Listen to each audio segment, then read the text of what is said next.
인사 나누겠습니다. 잘 오셨습니다. 반갑습니다. 됩니다. 잘 됩니다. 갈수록 더 잘 됩니다. 아멘. 좋은 계절 주심에 감사하지요. 우리 송천동 지역이 참 아름답습니다. 저 설악산까지 안 가도 차를 타고 저 3단지, 4단지, 5단지 그리고 이 도로변을 지나시면 작은 설악산에 온 것 같아요. 반응이 없으시네. 우리 동네 사시는데 참 아름답습니다. 하나님께서 자고 나면 또 물감을 더 진하게 묻혀놓으셨고 또 묻혀놓으셨고 하나님의 위대한 솜씨를 찬양하시고 누리십시다. 그래서 가을 되면 단풍이 제일 먼저 떠오르고, 두 번째는 이게 풍성한 먹거리가 있으면 너무 감사해요. 산에 가면 밤이 쏟아지고 도토리가 쏟아지고 담장에는 감이 주렁주렁 달려있고 참 먹거리가 있어요. 이게 가을은 볼거리가 있고 먹거리가 있어서 감사해요. 이 짧은 가을인데 좀 마음껏 누렸으면 좋겠습니다. 근데 가을인데 먹을 것이 없다고 생각해 봐요.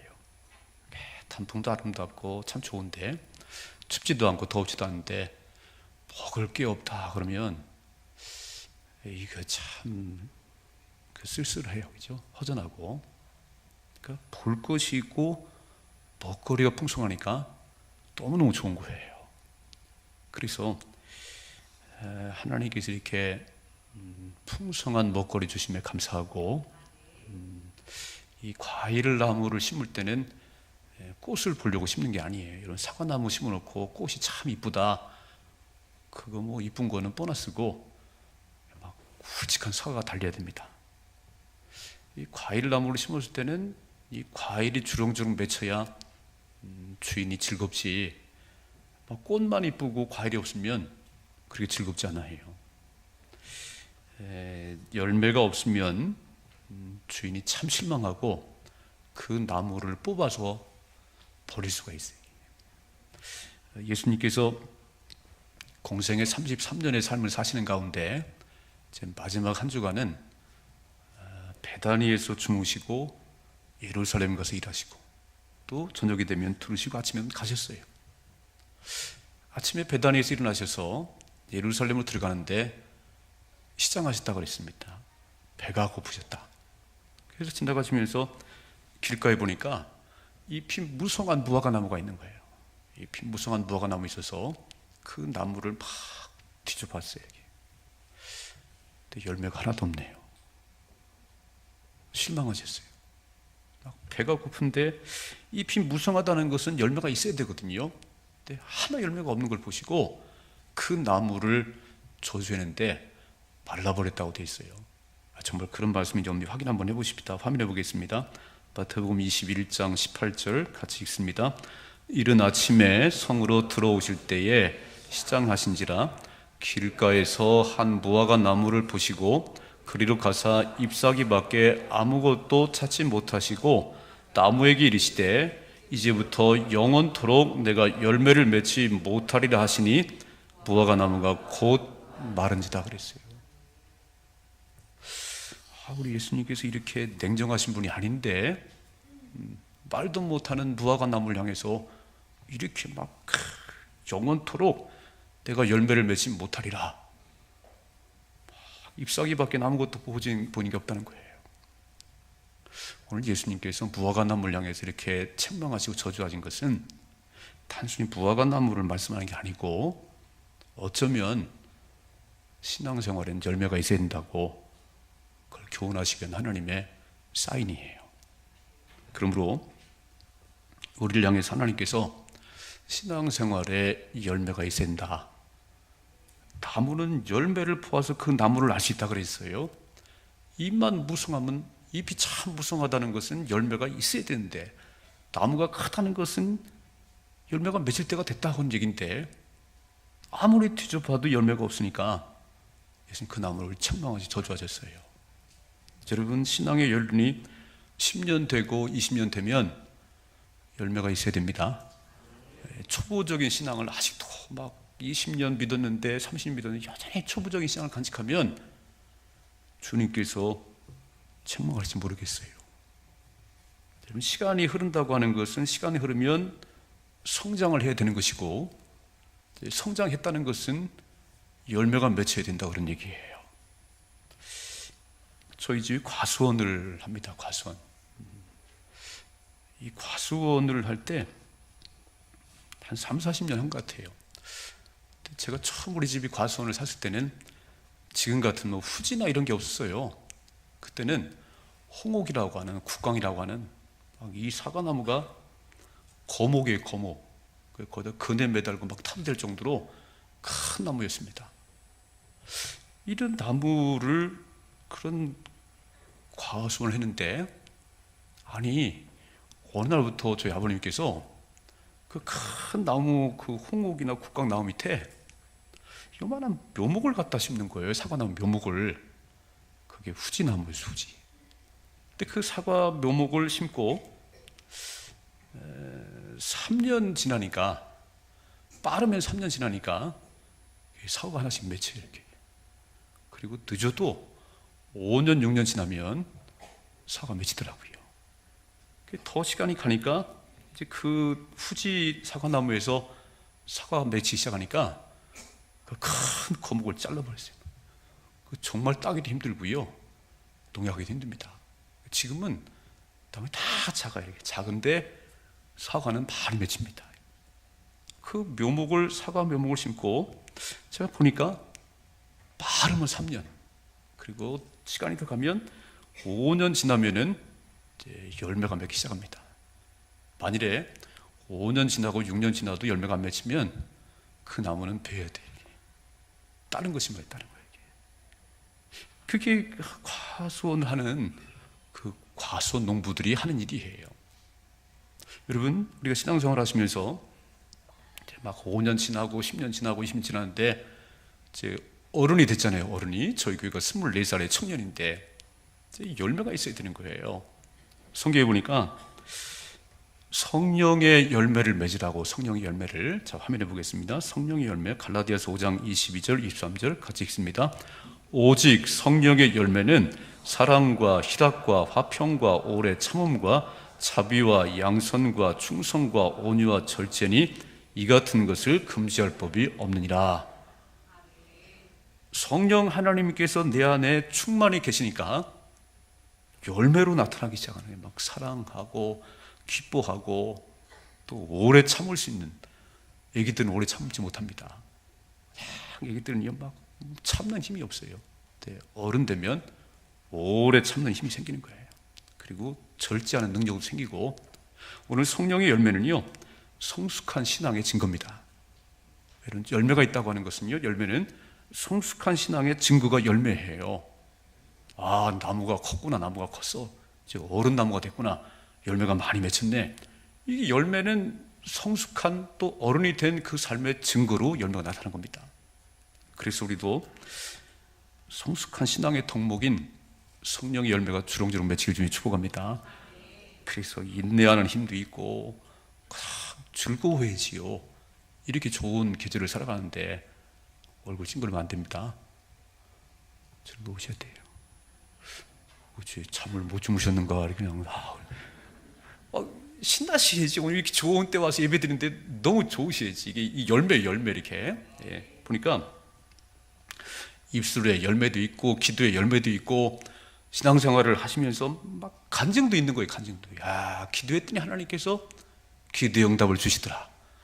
또 입술의 열매도, 예수 믿기 전에는 막 부정적이고 막 불평하고 원망하고 살았지라도 이제 예수 믿고 나서 정말 예수가 내 삶의 주인 된 그런 삶을 쭉 살다 보니까 다 긍정적이에요.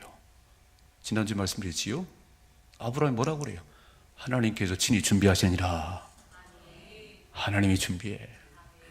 아버지, 칼도 있고 나무도 있고 다 있는데 번제할 어린 양이 어디 있어요? 어디 있어요? 하나님께서 친히 준비하시니라. 이게 하나님을 믿고 사는 그 아브라함의 입술의 열매예요. 만약에 입술에 열매가 없다면 너야 너 내가 너 잡아 가는 거야. 너를 죽이러 올라가는 거야. 이랬을 거 아니에요. 그렇게 말씀 안 했잖아요. 일단 신앙생활 입술 열매 가득 채워지는 주님 축복합니다. 정말 입술 열매 가득 채워야 돼. 긍정적이고 축복하고 칭찬하고 감사하고 이게 열매로 나타나면요 하나님 다 들으시잖아요. 이렇게. 근데 열매는 시간도 필요하고요. 또 열매가 맺히려면 많은 노력이 필요해요. 노력이 이렇게. 제가 중학교 때 저희가 이제 과수원 3,000평을 샀어요. 그러니까 너무너무 기분이 좋더라고. 야, 우리 집에 과수원이 있어요. 과수원이. 막 탁 생각해. 막 복숭아도 있고 사과도 있고 배도 있고 나는 이제 사과 실컷 먹겠구나 이제.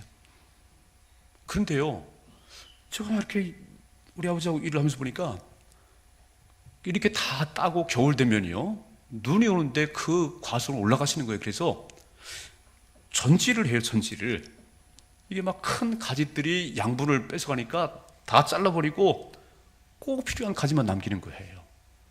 겨울에도 눈밭에도 가셔서 그거 하고 저는 또 다 자른 거 모아가지고 불 때려고 들고 내려오고 봄 되면은 그 구덩이 파가지고 달기똥을 넣어야 또 맛있다네. 과일이 막 닭똥을 퍼다가 넣고 이제 꽃이 폈어요. 꽃이 피는데 사과꽃이 피고 배꽃이 피면은 이제 꽃이 여러 개 펴가지고 한 줄기에 사과가 3개, 4개가 매달려 이렇게. 그럼 하나만 남기고 다 따줘야 돼. 이걸 전부. 이게 사람 손이 가야 돼요. 만일에 가만 놔두면 몇 개가 커가지고 그냥 다 조그만 사과가 되는 거예요. 그러니까 전부 막 사단에 올라가서 잘라주고, 그리고 농약을 얼마나 많이 하는지요. 그 옛날에 홍옥이랑 큰 나무 농약하다가요 이렇게 하니까 이게 와가지고 막 쓰러지기도 하고 그랬어요. 나는 이렇게 말하고 싶어요. 우리 젊은 처녀들이 과수원에 씨 가고 싶은 사람이 있다면 내가 꼭 말리고 싶어. 아니 사과 농사 져가지고 좋은 것도 못 먹게요. 팔아야 된다고, 돈 된다고 그냥 다 안 되고 뭐 나쁜 거면 또 먹는 거예요. 저는 몰래 좋은 거 먹었습니다. 농사짓는 사람이 좋은 걸 먹어야지. 이게 과수원 일이요. 야, 이게 참 1년 내내 일을 1년 내내. 겨울에 천지하지. 봄 되면 구덩이 뭐 거름 넣지. 꽃 피면 그때부터 또 열매 맺고 해야지. 수없이 이렇게. 그게 전부가 아니에요. 그렇게 노력하지만 그 위에 하나님의 도우심이 있어야 됩니다. 비도 내리셔야 되고 햇빛도 쨍쨍 내려야 되고 태풍도 올라오면 안 돼요. 저희가 4년쯤 됐을 거예요. 사과 농사 4년쯤 되는데 11월 중순이 좀 지났는데 아직 사과 안 땄습니다. 그냥 있어요. 붙어 있어요. 근데 한파가 지나갔어요. 11월 중하순경에 한파가 지나갔는데 이틀 동안 엄청 쳤는데, 그리고 다시 날씨가 정상으로 돌아왔는데 나무에 매달린 사과에서 물이 줄줄줄 다 흐르는 거예요. 하나도 못 건졌습니다.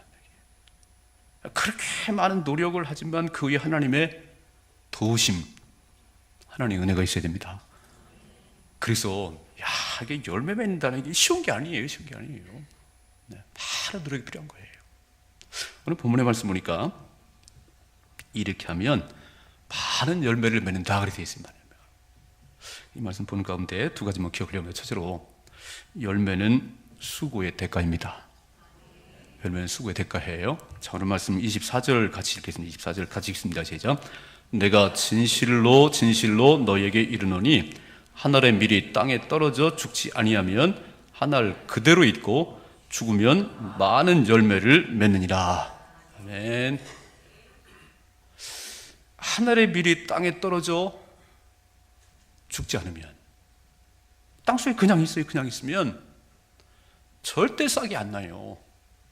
이게 떨어진 씨가 썩어서 싹이 올라와야, 아마 농사를 접으신 분들 아시겠지요. 논두렁에다가, 논뚝길에다가 콩들을 심었어요. 콩들을 뭐 밭에서 심지만 그 논두렁 있는 거니까 막 콩 하나를 이렇게 막 심었어요. 이렇게. 근데 한참 지나면 거기서 싹이 나옵니다. 이렇게. 그리고 그게 자라서 뭐가 콩대가 되는 거예요. 콩나무가 되는 거예요. 알은 하나 심었는데 이게 콩대가 올라와서 거기서 많은 콩을 거두는 거예요. 참 신기하지요. 하나를 심었는데 옥수수 하나를 심었는데 거기서 옥수대가 올라와서 옥수수 자루가 많이 맺혔어요. 그런데 그렇게 콩대가 올라오고 옥수대가 올라와서 많은 걸 수확하려면은 그 한 알의 씨앗이 썩어야 되는 거예요. 이게 죽어야 되는 거예요. 그 이거 있잖아요. 죽어야 그 땅에 떨어진 씨가 죽어야 거기서 싹이 나서 많은 열매를 맺는 것이지, 안 죽는다고 가만히 있으면 안 된다는 거예요. 그러니까 오늘 열매가 있다고 하는 것은 그 배후에 많은 수고가 있다 그런 얘기예요. 정말 죽는 것 같은 그런 수고가, 헌신이 있을 때 열매가 맺는 거지요. 여러분, 오늘 같은 우리 가정에 정말 부유함도 있고 이렇게 좋은 집들에 사시고, 이런 집을 살게 하려고 우리 부모님들은요 정말 가난을 대물림 안 하려고 너무너무 고생하셨어요. 아세요? 우리 자녀들 잘 모르는 것 같아. 그냥 다 있는 것 같아. 야, 밥을 굶어서 라면 끓여 잡수시지 왜 밥을 굶어요?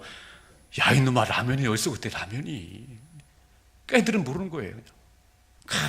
가난을 대물림 안 하려고 정말 애를 많이 썼습니다. 그래서 오늘같이 우리가 이렇게 좋은 집에 살고 이렇게 사는 거예요. 그런 부모님들의 정말 하나님의 미랄 같은 수고가 있어서 우리가 사는 거지요. 맞지요? 여러분, 나라를 보세요. 우리 장로님 기도하시지만 정말 우리는 일본에 36년 지배받았지요. 또 6.25 전쟁 치렀지요. 그냥 거리에 거지들만 우르르 거지들만. 지금은 세계 사람들이 한국을 주목하고 있어요. 야, 잘 사는 나라라, 잘 사는 나라. 이렇게 작은 땅덩어리에서 석유 한 방울 안 나는데 차가 집집에 몇 대인지 모르겠어요. 와, 이렇게 잘 사는 나라가 됐어요. 이게 저절로 되지요? 안 그래요? 어떻게 저절로 돼요? 이렇게 잘 사는 나라 만들려고 우리의 선배들이 저 구루공단, 구미 막 공단해서 밤낮 없이 일을 했어요. 수출하고. 그래서 오늘 같은 경제 부유함이 왔습니다. 감사하셔야 돼요. 나라 지키려고 얼마나 많은 사람들이 피 흘려 죽으셨어요. 유성의 국군들 가면 나라 지키려고 나라 보호하려고 그렇게 피 흘려 죽으셨어요. 그런 분들의 희생 때문에 오늘 우리가 있습니다. 아멘이시죠? 그러니까 썩어지는 미랄이 돼야 거기서 열매가 있는 것이지, 그런 썩는 것이 없는데 무슨 그런 열매가 있겠어요. 우리의 부모님들이 그렇게 헌신하셨고, 우리의 신앙의 선배들이, 아니면 이 나라의 그 선배들이 그렇게 많이 애를 써서 잘 산 나라 만들어 보겠다. 우리 초등학교 다닐 때 막 우리도 한번 잘 살아보세 막 그 노래가 막 아침마다 울렸어요. 정말 잘 살고 있지요. 여러분, 우리 소망교회가 이제 오늘 이렇게 정말 좋은 여건에서 예배드리잖아요. 참 제가 다녀봐도 이렇게 포근한 교회는 별로 없는 것 같아. 아멘도 안 하시지요? 이렇게 참 이 교회, 근데 이 교회가 여기까지 이루어질 때는 하늘에 뚝 떨어진 게 아니에요. 옥합을 깨트린, 정말 옥합을 깨트린 그런 헌신이 있었어요. 아멘이시지요? 정말 그냥 옥합을 깨트려서 드린 그런 것 때문에, 그런 헌신 때문에 이런 아름다운 교회에서 예배 드리는 겁니다. 여러분, 토요일날 주일 한번 교회 와보시면요, 토요일날 참 바빠요. 요즘 금요일날 꽃꽂이랍니다. 금요일날. 여러분들이 주일날마다 이렇게 하나님도 보시지만 우리도 참 보기 좋지요. 꽃꽂이를 위해서 이렇게 애쓰고, 토요일 되면 교회 청소하시는 분들 주방 예배 끝나면 또 오늘 이제 맛있는 점심을 드실 텐데 그냥 뚝딱 나오는 게 아니라니까요. 벌써 계획을 하고 시장 보고 어제 다 준비를 하시고, 이런 수고와 헌신이, 그리고 주일을 위해서 우리 찬양대가 오늘 아침에도 어젯밤에도 막 준비하고, 이렇게 그런 수고와 헌신 속에 아름다운 열매가 있는 겁니다. 여러분, 와봤더니 다 그냥 청소도 안 돼 있고 막 휴지는 돌아다니고, 이건 누구도 희생을 안 했다 그런 얘기예요. 누군가가 희생하는 그 일을 통해서 참 깨끗한 곳에서, 아름다운 곳에서 예배드릴 수 있는 겁니다. 우리는 너무 바쁜 세상을 살아가고요, 너무 이기적인 세상을 살아가요. 손해보는 것을 용납을 하는 세상을 살아가요. 언제부터 우리에게는 너무 내 것이라고 하는 게 내 것. 조금도 손해보는 것에서는 양보를 안 해요. 그러면 그런 희생이 없는 곳에는 열매가 없습니다. 여러분, 그런 헌신이 없는 곳에는 절대 열매가 없어요. 우리가 이렇게 누리는 것은 누군가가 날 위해서 희생하고 수고한 까닭이에요. 그런데요, 그렇게 수고하고 헌신하는 것이 어려운 것만 아니고, 그 수고하고 헌신한 사람들은 돈으로 계산할 수 없는 기쁨이 있는 겁니다. 다 돈으로 계산되는 거 아니에요. 지금은 다 돈으로 막 한 시간 얼마 막 다 돈으로 계산하는데, 여러분이 살아가면서 다 돈으로 계산되는 건 아니에요. 애를 기르는 엄마가 돈을 얼마 주면 애를 기르겠어요? 돈 받고 이런 게 아니에요. 얘는 왜 이렇게 똥을 자주 싸는 거야? 막 기저귀를 막 갈고 또 갈고 또 갈고, 또 자다가 일어나서 뭐 젖을 달라고 칭얼거리고 그러면 막 우유를 물리고 그러는데요, 이게 엄마가 노동이고 돈 받고 일한다면 못하는 겁니다. 근데 노동이 아니에요. 이놈을 위해서 기저귀를 갈아주는데 똥 싸고 막 칭얼거리더니 기저귀 갈아주니까 빵긋 웃네요. 그 웃는 그 모습에 그냥 다 잃어버리는 거야. 애도 안 길러보셨어요? 저도 좀 알 수 있겠는데 막 그 똥 싸서 그 기저귀 갈아주니까 좋다고 또 웃는데요, 엄마 피곤이 다 떠나갑니다. 막 자다가 2시간 막 우유 물렸더니 전 물렸더니 또 막 웃어요. 피곤이 다 떠나가는 거예요. 여러분, 내가 헌신하고 내가 희생하는데 단순히 내가 손해본다 생각하지 마시고, 그런 나의 수고와 헌신이 많은 사람들을 기쁘게 할 수 있는 거고요, 즐겁게 할 수 있는 겁니다. 오늘 주님 말씀이에요.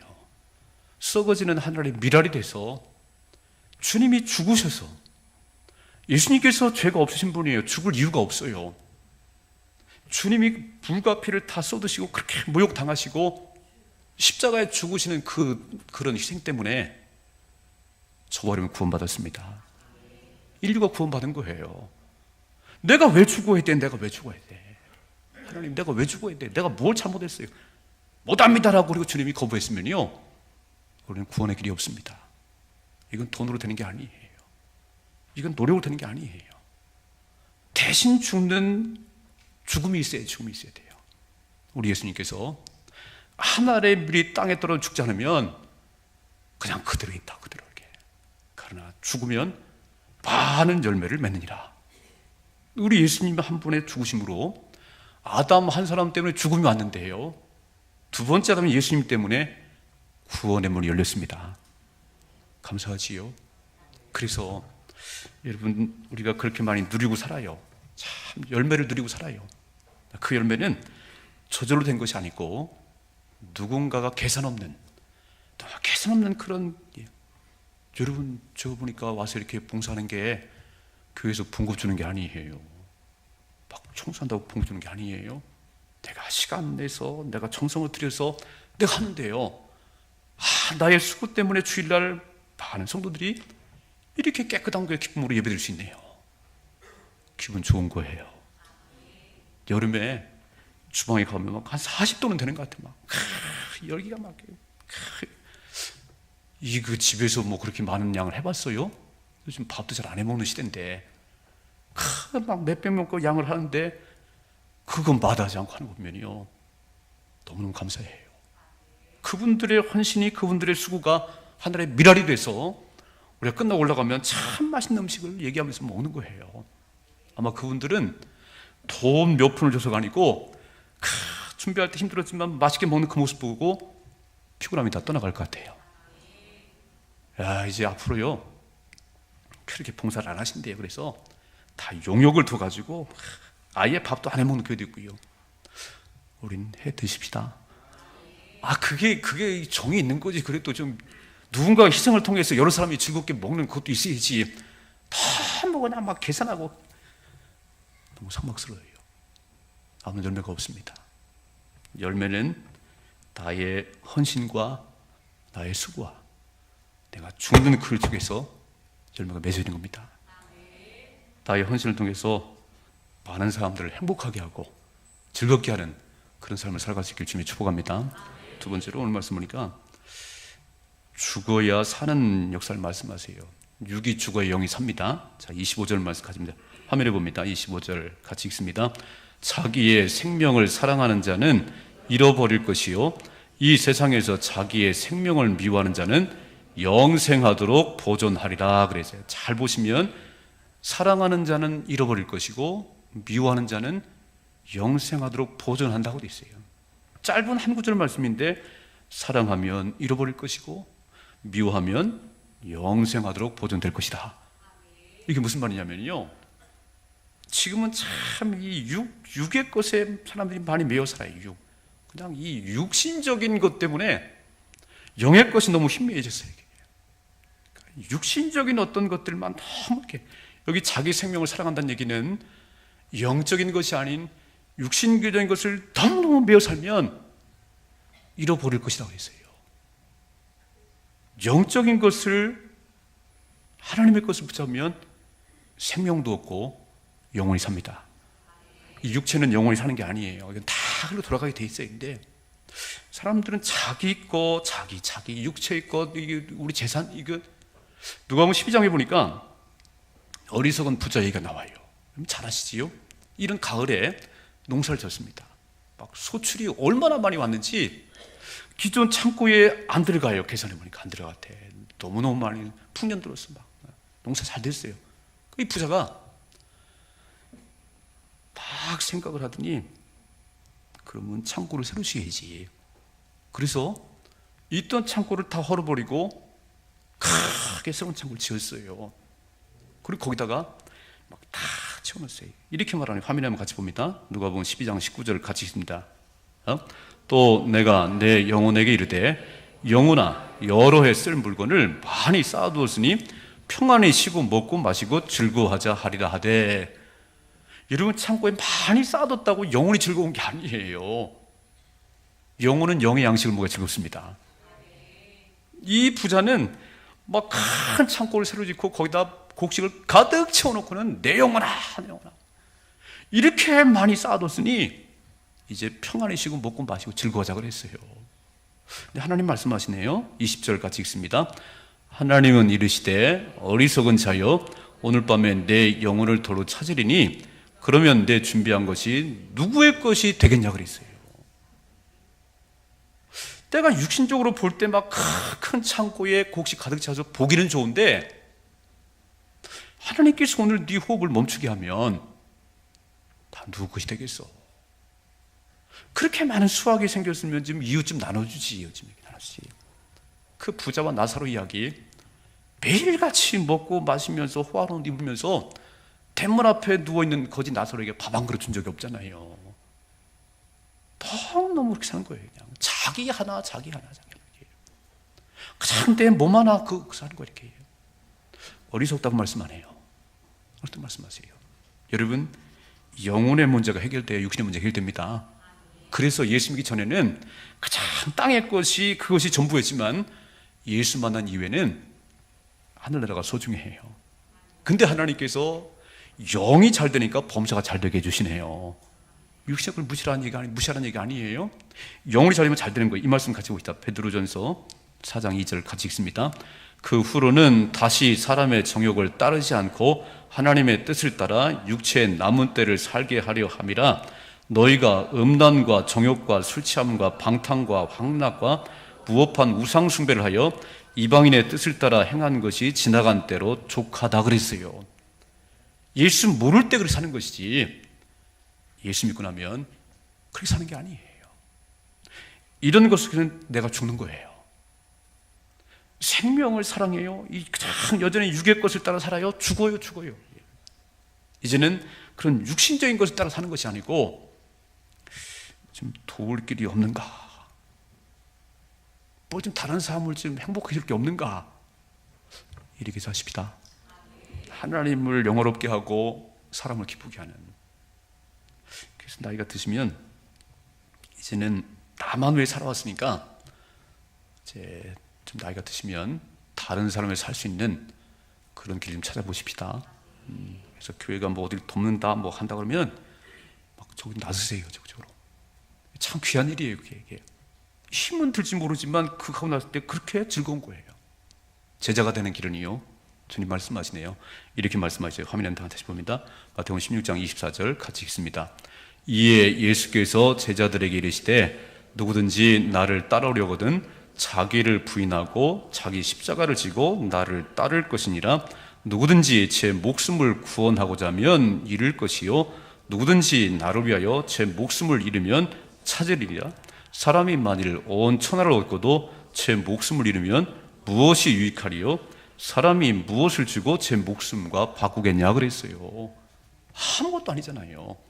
그래서 이제는 죽는 연습을 하셔야 되는데, 죽는 연습이 뭐냐면요, 영적인 삶에 방해되는 것들 끊어버리는 게 죽는 연습이에요. 내 고집을 좀 죽여보십시다. 내 아집을 좀 죽여봐요. 내가 죽으면 주변 사람들이 행복합니다.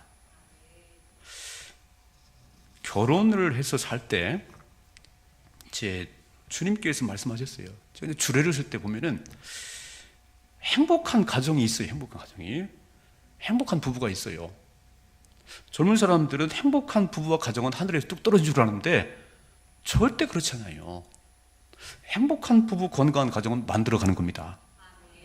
어떻게 만들어가냐면 하나님께서 명령하시기를 이렇게 살면 행복해. 아내들이요, 남편에게 복종하시오. 어제 오집사님만 아멘 하시오. 행복한 가정의 출발은요, 하나님께서 말씀하시기를 아내들이여 남편에게 복종하시고 남편들아 아내를 네 몸처럼 사랑하라고 되어 있어요. 내가 죽으면 행복합니다. 남편이 죽으면 아내가 행복해요. 아멘 좀 해줘요.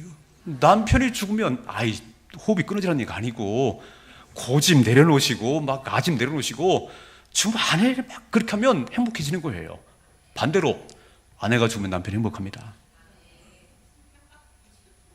아내가 죽으라니까 막 새로운 아내 얻으란 얘기 아니에요. 나를 내려놓으시다 그런 얘기예요.